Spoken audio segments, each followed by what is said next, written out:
Hey everyone, Dustin here from Dustin's Travels. What is the best way to find animals in Yellowstone National Park? Let's talk about it.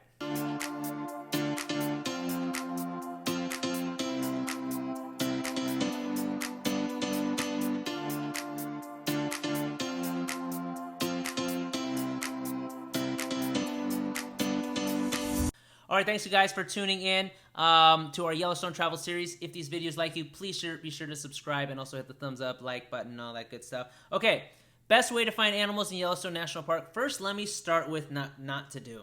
Generally, and everybody makes this mistake, us included. Generally speaking, driving around and kind of like trying to find animals on your own is really, really hard to do. They're either going to show up out of nowhere or you're going to be lucky and see them. But like if you kind of just sit in a random spot and you look out and look for animals, unless you're a pro or an expert or you're going to plan on spending a couple hours there, like maybe you're in Lamar Valley or Hayden Valley and you're just kind of hanging out and watching for the animals, there's a really, really hard way to find the animals by doing that. So the best way really to do it is to look for other drivers who have stopped. Oh, this looks big. Buffalo? That can't be the reason. There's got to be other stuff. Should I get out? Some people there on the right side looking at something. So best way is just driving around, and when you see other cars parked on the side of the road and you see slow traffic, and you probably know that there's an animal coming up there. Unless you're by Old Faithful or something, there's probably an animal around that area. So just drive around, look for cars parked, and then you know there's something. And then you can ask people, hey, what do you guys see? Oh, we see a bear, we see an elk, we see bison are crossing the road or whatever. They'll tell you. As a general rule, the more cars that are parked there, probably the more rare the animal is. That means it's probably a bear or a moose or maybe even wolves. If you see a couple cars parked there, it's probably like an elk or a bison or something like that, something that people see quite often. So that is the general rule.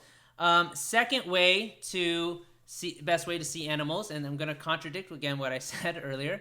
If you're going to sit around and look, best spot to do that, again, unless you're a pro and you really know what you're doing and you know their territory environment and you're going to spend a couple hours. Otherwise, do that. You can do that, but do it in Lamar Valley or Hayden Valley. Those are like the wide open valleys. It's just beautiful scenery in general. And bears and wolves will frequent there, especially in the early morning or late evening hours. And like I said in a previous video, it's fun to go there at night and socialize. Like everybody kind of goes there with their scopes, and so people got some snacks and drinks, and they're just kind of chilling and hanging out. We did a picnic there. So it's a kind of fun social experience to be there as you guys are all sitting there waiting in anticipation and looking on the landscape for wolves and bears and tigers and lions and bears and no, just kidding, no tigers and lions, but bears and wolves especially. The third way is to go hiking in the back country. So when you go in the back country, there's less people, right? So oftentimes the animals are running around there, and you may come face to face with them. They may not. When they're around the roads, sometimes the animals may tend to avoid the roads a little bit more, because especially if it gets too crowded. But if you go hiking in the backcountry, they could be anywhere. So again, make sure you bring your bear spray just in case. Also, mosquito repellent, because there are a lot of mosquitoes in Yellowstone. But go hiking in the backcountry. We did this on our last day in the Hayden Valley around Mary's Mountain, and we went hiking in early morning, and it was a little bit muddy, and we're like, should we go back? Like, no, let's just keep going. Let's go to the top of this ridge and just see what happens. And we walked to the top of the ridge, and there she was, a beautiful gray wolf skimping around just 30 yards away from us. We just found a wolf. And the gray wolf saw us, spotted us, looked at us, and then he howled to the sky. And we saw it in person, we heard it. It was just this beautiful, amazing howl. And we heard his buddies howling from a distance, and then the wolf howled again, and then we heard his buddies howling again.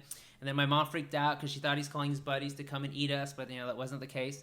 But it was a beautiful experience, and we only got that because we went hiking a little bit in the backcountry. Now, when I say backcountry, I don't necessarily mean going way deep into the woods or spending a day or camping out in the backcountry.